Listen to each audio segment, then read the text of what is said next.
So let's talk about some 2025 Jeep Gladiator regrets. Some of these things that I've done myself, some that just kind of came with the Jeep.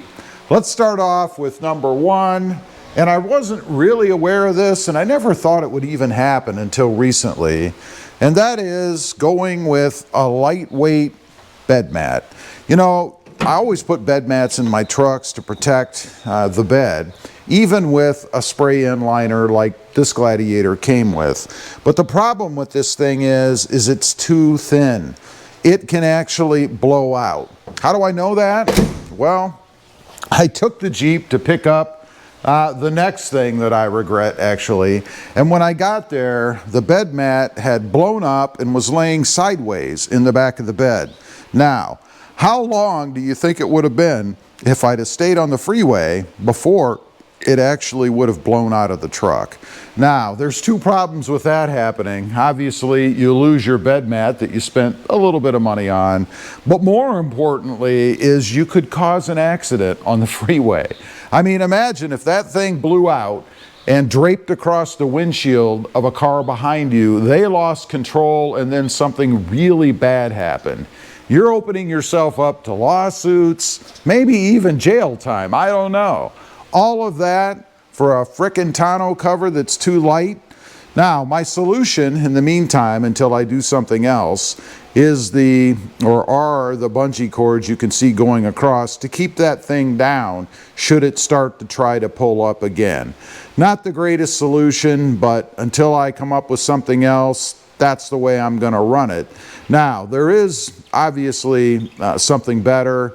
Those horse mats that you can get at Tractor Supply, for example, they're thick, maybe 3/4 inches or so, and very heavy. I think one that I had a few years ago weighed somewhere right around 100 pounds, maybe more. It was frickin' heavy, but it surely was not gonna blow out. The next regret that I have is putting on running boards. Now, they are useful. They do serve a purpose. Honestly, I use them myself. I put them on because my wife wanted them. Really, this is her Jeep Gladiator. She drives it as her primary when she has to go somewhere. But I much prefer the looks of sliders.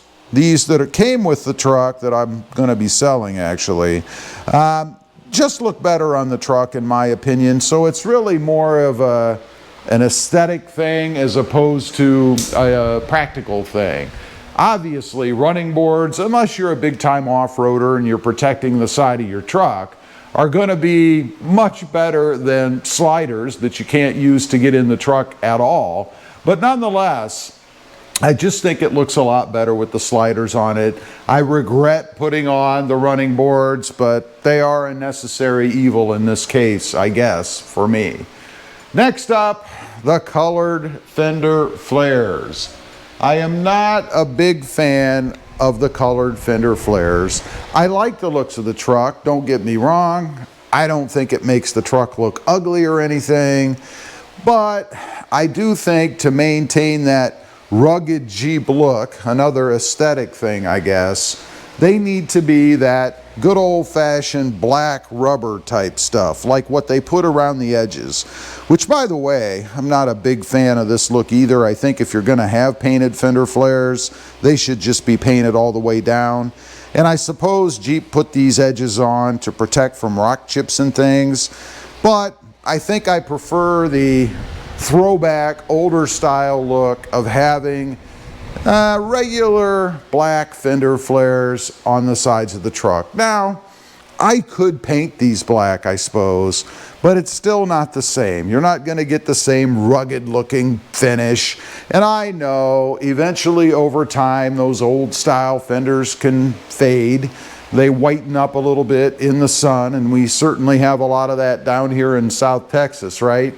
But I still, from an aesthetic standpoint, really do prefer the older style looking, I guess, plastic fender flares. Next, no auxiliary switches in the Jeep Gladiator.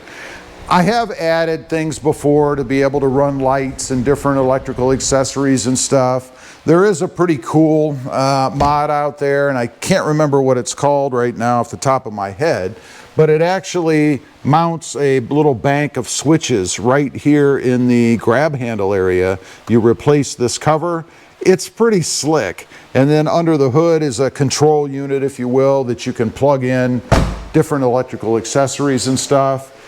It would be nice to have it integrated into the truck already. I mean, there is an option out there where you get auxiliary switches that I suppose looks more integrated. It certainly makes it easier from an installation standpoint. I mean, you buy the truck that way.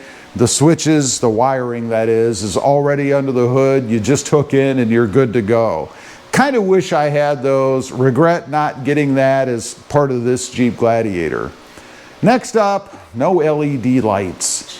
Why, in this day and age, aren't LED lights just standard? They should be, in my opinion. On the Jeep, of course, we have the old style halogen. We've got them up front in the headlights. We've got them in the turn signals here. And in the back, of course, we've got the halogen bulbs in the taillights. Now, all of this stuff can be replaced. I've done it in the past. I've replaced the taillights with LEDs. I've replaced the side markers and the side lights with LEDs. I just think it's a better, more modern look, even for a Jeep. And I know some of you might be saying, well, that's a little hypocritical, isn't it? I mean, you want the old style looking plastic fender flares, but yet you want the modern LEDs. We like what we like, right? I'll be replacing them in the Gladiator, but I kind of regret not getting them from the get-go and just having it done. And I guess a Mopar OEM part. Lastly, and this is my fault, I should have kept this, the Sunrider soft top. Why I ever let that go with some of my other Jeep Gladiators, I don't know, or actually just one. I think the last one I traded, it was a Mojave. Couple of years ago, I had put the Sunrider soft top on. It's a very simple mod, really. It's a bolt-on, pretty easy to do. I should have removed it and just put the Freedom panels back on and been done with it. And the reason I regret this is because I looked up the Sunrider recently and pricing has just gone nuts. They're like $1,000 now, man. I think the last time I bought one, they were, I think, right around $700 or $800, something like that, which again is still a lot of money for just a piece that fits over the front.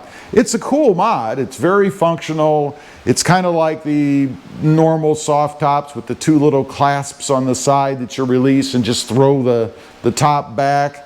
But nonetheless, I regret not keeping that, so I could have just gone ahead and put it on this Jeep. Fortunately, had I done that, the Jeep hasn't changed enough, the Gladiator, so that it wouldn't fit or anything, but I really wish I would have kept it. One of the, I guess, bigger regrets that I have about the 2025 Jeep Gladiator. Leave a comment. Let me know if you have any regrets, either things that you've caused yourself, like my tonneau cover, or maybe some things that the new 25 Gladiator came with that maybe you didn't like or you wish you would have gotten. Thanks for watching. Stay safe out there. Bye.